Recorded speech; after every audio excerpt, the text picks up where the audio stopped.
Secretary గారు quorum ఉందా?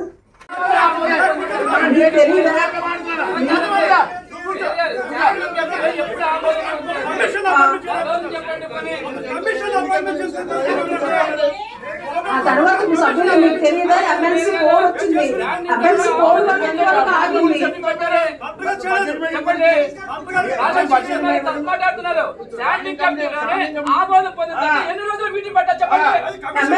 Code వచ్చింది. మీకు తెలియకపోతే తెలుసుకోండి.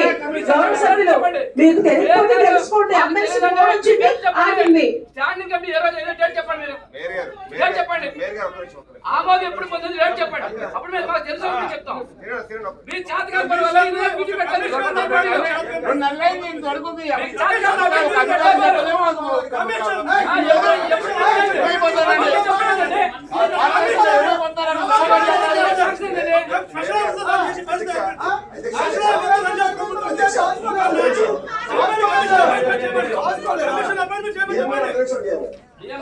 జరిగింది. దానికి మళ్ళీ సమాధానం కావాలి. అంటే అపోజిషన్ లీడర్గా ఇచ్చాడు కాబట్టి ఆ బడ్జెట్ మీటింగ్ మీరు ఆపేయాలి అనేది తప్ప ఇంకొక విధానం నడలేదు. నేను ఎందుకంటానంటే ఏదైనప్పటికీ మీ చైర్కున్న గౌరవం మీరు నిలబెట్టాలి. ఆ గౌరవాన్ని నిలబెట్టలేనప్పుడు దాన్ని ఏ విధంగా మిమ్మల్ని అర్థం చేసుకోవాలో ఈవేళ కార్పొరేటర్కి కూడా ప్రజలకు కూడా తెలుసుకునే బాధ్యత ఉంది. నేను డైరెక్ట్గా మీ దగ్గర లెటర్ కూడా ఇమ్మంటారా, మీకు లెటర్ ఇమ్మంటారండి సెక్రటరీ గారు? పాత కమిషనర్ గారు ఉన్నప్పుడే నేను లెటర్ పెట్టానా లేదండి? నాకు సమాధానం కావాలి. నేను లెటర్ పెట్టామా లేదా? ఎందుకంటే 2 వారాలు అయిపోయాక చెప్తాను. సభ్యులు అందరూ కూడా ఈ రిప్రజెంటేషన్ జరిగింది. అలాగే మేయర్ గారు కూడా ఆ మీటింగ్ మీరు ఒప్పుకోలేదా? మీరు ఇవ్వలేదా? ఏదైతే పాత కమిషనర్ ఉన్నారు అప్పుడు ఇచ్చింది కూడా మేము లెటర్ ఇచ్చింది. కమిషనర్ గారు ఉంటుండగా తర్వాత 5 days తర్వాత కమిషనర్ గారు మారడం జరిగింది. కమిషనర్ గారు ఉంటుండగా 2 వారాలు అయిపోయింది. స్టాండింగ్ కమిటీ అయ్యాక బడ్జెట్ మీటింగ్ ఇమీడియట్గా నడపండి అనే రిక్వెస్ట్ తో మేము కమిషనర్ రావడం జరిగింది. తర్వాత కమ్యూనిటీ సోదరు కానీ మా జనసేన సోదరు కూడా పెట్టారు. దాని తర్వాత నేను ఎందుకు పెట్టలేదని ఒకసారి ఎవరితో డిస్కస్ చేశారా? అధికారులు డిస్కస్ చేశారా? అంటే నేనేంటంటానంటే పదవికి ఎంత గౌరవమో ఆ పదవికి ఇలువలు కూడా అంత గౌరవంగా నడిపించే బాధ్యత ఉండాలి. దాంట్లో అడుగుతున్నది ఏంటంటే ఈ విధానాన్ని ఈరోజు కూడా మేము గౌరవించి ఈ సభకు గౌరవించి సభ్యులందరూ ఆదరవడం జరిగింది. బడ్జెట్ తయారు చేయాలంటే వాళ్ళకి టైం పడుతుంది.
అలా కాదు, మాట్లాడే విధానం కూడా రావాలి.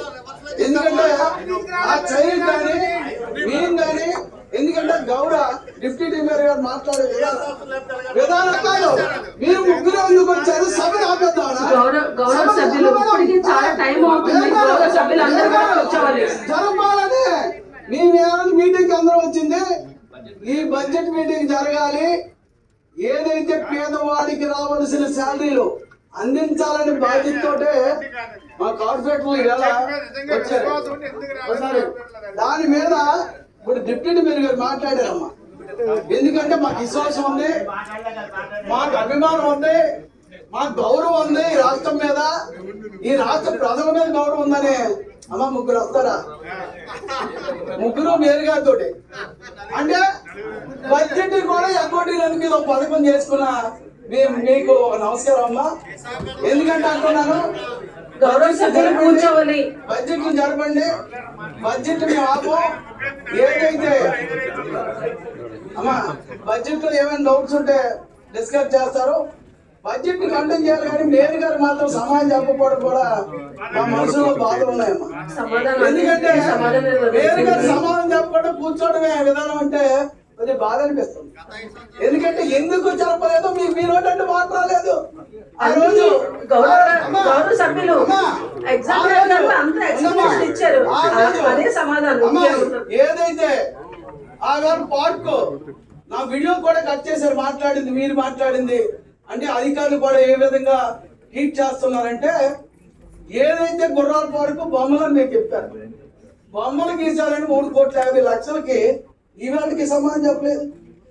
అంటే నేను ఎందుకంటే ఈ మాటలు ఎత్తకూడదు బడ్జెట్ లో, కానీ ఆ రోజు 3,50,00,000 నాకు తెలియదు, బొమ్మలు అనుకున్నానండి. ఆ గోడ మీద బొమ్మలు అనుకుని 3,50,00,000 ఇచ్చారు. అది తప్పు జరిగిందని డైరెక్టర్ మేయర్ గారు ఒప్పుకున్నారు.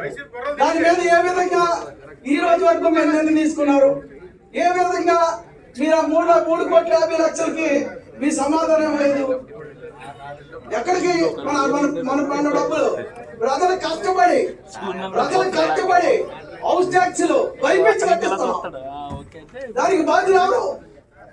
అందుకే ఈ రోజు ప్రభుత్వం ఒక నిర్ణయం తీసుకుంది. గతంలో ఉన్న బడ్జెట్లో కూడా ఇప్పుడు వస్తాయి. రేపు రాబోయే రోజులో ఏదైతే కార్పొరేషన్ ఉన్నది, కార్పొరేషన్కి వచ్చిన డబ్బుల్ని రాష్ట్ర ప్రభుత్వానికి తరలించకూడదని మంచి నిర్ణయం తీసుకున్న నాయకుడు చంద్రబాబు నాయుడు. ఎందుకంటే దానికి కూటమి 3 పార్టీలు ఇవాళ తీసుకున్నారు. దానికి బాధ్యతగా మీరు కూడా గౌరవించే బాధ్యత మీరు తీసుకోవాలని చెబుతూ, ఈవేళ బడ్జెట్ మీద మాకు మంచి అభిప్రాయం ఉంది కాబట్టి మిమ్మల్ని జరపని మేము రిక్వెస్ట్ చేస్తాం.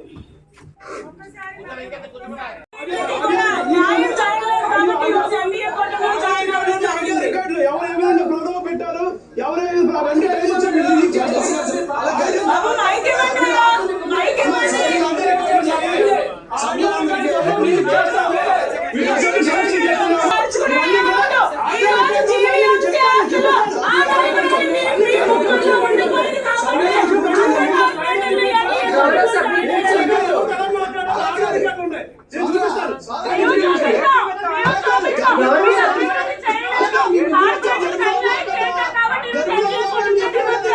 అది చెప్పండి. నేను జరపాలను నువ్వు డిస్కస్ చేస్తున్నావు, ఆపేమంటావా? అలాగే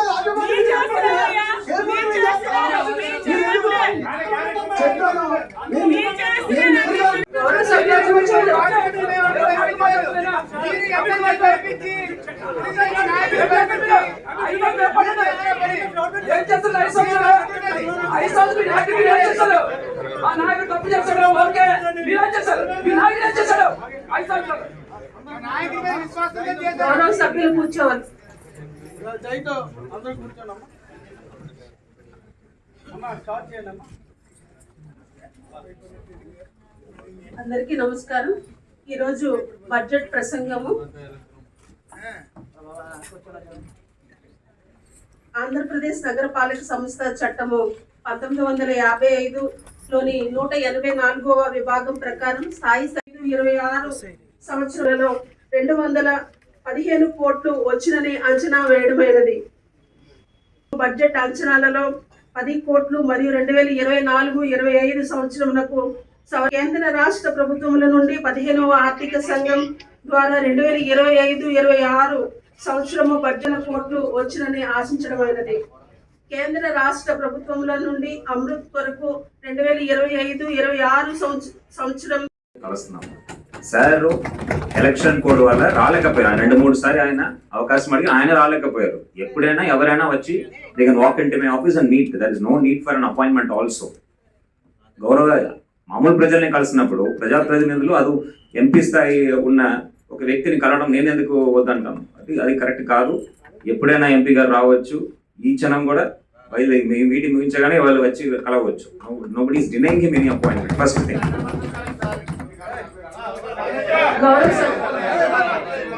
వారికి న్యాయం చేయడానికి మనం కండక్ట్ చేస్తున్నాం. వాళ్ళకి సంబంధించిన కేసెస్ సమయానికి పరిష్కారం అవుతుందా అనే గురించి చర్చిస్తున్నాం. నిన్న జరిగిన మీటింగ్ లో ఎమ్మెల్సీ రవీంద్ర బాబు గారు అటెండ్ అయ్యారు. ఎమ్మెల్యే విష్ణుకుమార్ రాజాడ్ గారు అటెండ్ అయ్యారు. సో ఇక్కడ పార్టీ లేదు, ఈ కులం లేదు, ఆ కులం లేదు, అందరూ అటెండ్ అవ్వడానికే మనము మీటింగ్ ఏర్పాటు చేస్తున్నాము. దీనికి జరుగుతున్న లోక్సభ కానీ రాజ్యసభ కానీ సంబంధం లేదు. స్టాచ్యుటరీ మీటింగ్ మనం కండక్ట్ చేస్తున్నాం.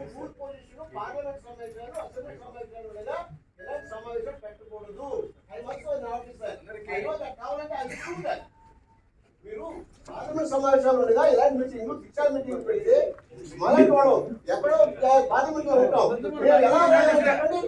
ఎంపీ గారు దిశా మీటింగ్ కానీ ఈడీఆర్సీ మీటింగ్ అని మనం ఏర్పాటు చేయట్లేదు. అవి మనము వాయిదా పెట్టాము. ఈ మీటింగ్ స్టాచ్యుటరీ మీటింగ్ ఎప్పటికప్పుడు మనం 3 నెలలకు ఒకసారి పెట్టాల్సిన అవసరం పరిశీలన చేస్తాము. ఎందుకు మీకు ఆ సమాచారం అందరికి మిగతా వాళ్ళకి ఎందుకు చేరింది? ఓకే, మీరు రావడం జరిగింది, మీరు రైస్ చేశారు కాబట్టి నేను ఈ సమాధానం ఇస్తున్నాను. అది మీరు అర్థం చేస్తాను. Thank you. గౌరవ సభ్యులు, ఈ బడ్జెట్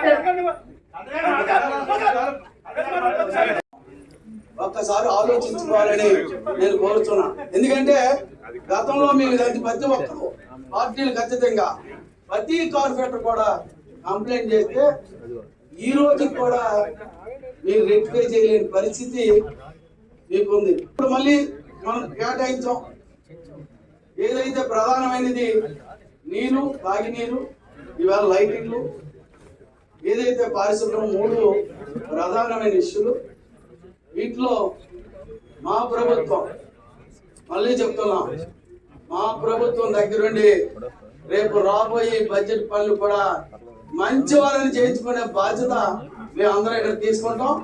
దాన్ని కంపల్సరిగా అధికారులు కానీ అందరూ సహకరించి ఈ బడ్జెట్ ఏదైతే ఉందో విధానం, గత బడ్జెట్ లో నాకు డౌట్ ఉంది, మన బడ్జెట్ మనకు లేవు. రాష్ట్ర ప్రభుత్వం దగ్గర ఎంత ఉండిపోయిందో మాకు ఇప్పటి వరకు మా కార్పొరేట్లు అందరికీ, పార్టీలు కాదు కార్పొరేట్లు అందరికి కూడా మాకు ఒక్కసారి ఆ అంకీ కూడా తెలియజేస్తారని నేను రిక్వెస్ట్ చేస్తాను. గత గవర్నమెంట్ లో ఉండిపోయిన గౌరవ సభ్యులందరూ కూడా ఈ సభలో ఏమైనా రిప్రజెంటేషన్ గత ప్రభుత్వంలో ఏదైతే మన రావాల్సిన బడ్జెట్ లో ఎంత రాష్ట్ర ప్రభుత్వంలో ఉండిపోయింది, మనకి ఆ నిధులు ఎందుకు చేకూర్చలేదు, మనకి ఎంతవరకు మనం తెచ్చుకోము, ఆ విధి విధానాలు మనకి ఆ పెండింగ్ కూడా ఎంత ఉందనేది అధికారుల ద్వారాగా మీరు తెలియజేస్తారని నేను కోరుచున్నానమ్మా. విధంగా మనకి సిఎఫ్ఎంఎస్ లో అంటే మన అమౌంట్ 170 కోట్లు సిఎఫ్ఎంఎస్ లో ఈ నేటి వరకు అంటే యాజ్ ఆన్ టుడే ఉంది సార్. అది మనకు రావాలి. అదేవిధంగా స్మార్ట్ సిటీకి సంబంధించినటువంటి మనకు రావాల్సినటువంటి అమౌంట్ సెంట్రల్ గవర్నమెంట్ చూసి స్టేట్ లో ఉండిపోయినటువంటిది 284,99,00,000. అదేవిధంగా సిటీస్ అనేటువంటి స్కీమ్ సంబంధించి 5 crores 20 lakhs. మొత్తం అవి 290, ఇది ఒక 110, 400 ప్లస్ 570 కోట్లు మొత్తం రావాల్సినటువంటి ఉన్నాయండి. అదేవిధంగా సర్చార్జ్ ఆన్ స్టాంప్ డ్యూటీ కూడా 110 కోట్లు మనకి రావాల్సి ఉంది గవర్నమెంట్ నుంచి. అది కూడా రిజిస్టర్ కావాలి.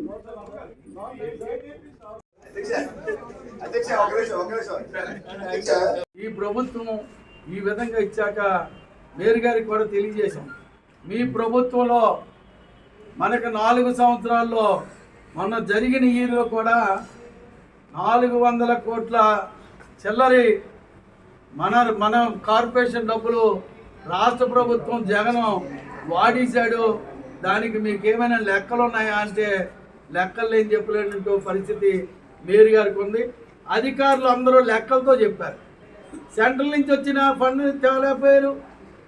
రాష్ట్రానికి మనకి పన్నుల ద్వారాగా పేద ప్రజలు కట్టిన పన్నుల ద్వారాగా ఉండిపోయిన అమౌంట్ కూడా 200 కోట్ల వరకు ఉండిపోతే ఆ బకాయిలు అక్కడ ఉండిపోయిన మనం ఏదైతే ఆన్లైన్ చేస్తే అది రాష్ట్ర ప్రభుత్వంకి వెళ్ళడం, రాష్ట్ర ప్రభుత్వం నుంచి మనకు రావడం అనేది గత జగన్మోహన్ రెడ్డి పాలనలో చేసే విధానాన్ని మార్చి మన పార్టీ విధానాన్ని ఇవాళ తీసుకున్న దానికి కూడా సమానం చెప్పలేదు. ఇవన్నీ కూడా ఈ ప్రభుత్వం చేస్తున్న అవినీతి పాలనకి త్వరలోనే అంతమవుతుందని ఈ కార్పొరేషన్లో కూడా మీ ద్వారా తెలియజేస్తున్నాను. ఎందుకంటే గతంలో మేయర్ గారు టీడీఆర్స్కి అడిగితే అధికారులు సమానం చెప్పలేదు. ఏదైతే వాటర్ సప్లై ఉంటే వాటర్ సప్లై కూడా ఎవరు అధికారులు సమానం చెప్పలేదు. నెక్స్ట్ పెద్ద విశేషం ఏంటంటే నేను ముందస్తు ఆమోదం లేదని గత 2 కౌన్సిల్లో చెప్పి మేయర్ గారు ముందస్తు ఆమోదం అని ఒక గుర్రాల పార్క్ ఇచ్చి దానికి అడిగితే కాగితం మీద బొమ్మలు గీస్తున్నారు అనుకున్నానండి. అనుకొని సంతకం పెట్టారు. కానీ గుర్రాల పార్క్ నా 3,50,00,000 ఇచ్చారని నాకు తెలియదంటే రేపు ఈ కార్పొరేషను ఏ విధంగా బొమ్మ కింద గీసి కార్పొరేషన్ కూడా తాకట్టేస్తే ఏటవుతుంది కాపాడాలని ఈవేళ వైఎస్ఆర్ కార్పొరేటర్ కూడా మా పార్టీలో జాయిన్ అయ్యే కారణం. ఆ రోజు నుంచే మనోయోధులు పడ్డారు కార్పొరేషన్లో. ఇటువంటి మేయర్ గారే బొమ్మ గీస్తున్నారంటే అక్కడ బొమ్మలు కాదు, అక్కడ రోడ్లు చేశారు. మేయర్ గారు బొమ్మ గీస్తారంటే ఆ పార్టీలో ఉండడం మంచిది కాదు, మీ పార్టీలోకి వస్తారని ఆహ్వానించి వచ్చిందంటే కేవలం చేసే విధానాలకి, జగన్ చేసే దొంగతనాలకి వీళ్ళు తోడుండి నడిపిస్తున్న నాయకులకి బుద్ధి రావాలని రేపు రాబోయే రోజుల్లో చట్టం దాని పని అది తీసుకెళ్తాం.